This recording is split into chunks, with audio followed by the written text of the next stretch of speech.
ఎదుటి వాళ్ళ మీద బాడీ షేమింగ్. నువ్వు పొడుగెక్కున్నావు, నువ్వు అద్దాలు పెట్టుకున్నావు, ఏం చిల్లర మాటలు. నువ్వు ముఖ్యమంత్రివా ఏమన్నా స్ట్రీట్ రౌడీవా? స్ట్రీట్ రౌడీలు కూడా నీకంటే మంచిగా మాట్లాడతారు. నువ్వు ఆ కేసీఆర్ గారి మీద పదే పదే చావు భాష కోరుకుంటావా?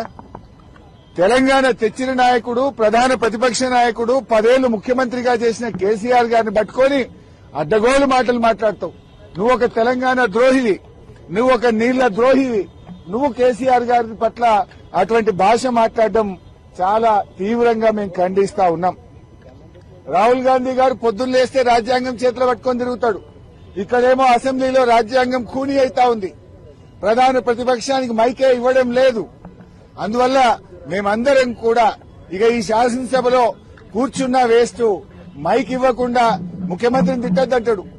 స్పీకర్ గారు ఆన్ రికార్డ్ అక్కడ కూర్చొని మీరు ముఖ్యమంత్రి గారి మీద విమర్శ చేయొద్దు అంటాడు. అనొచ్చా అట్లా స్పీకర్?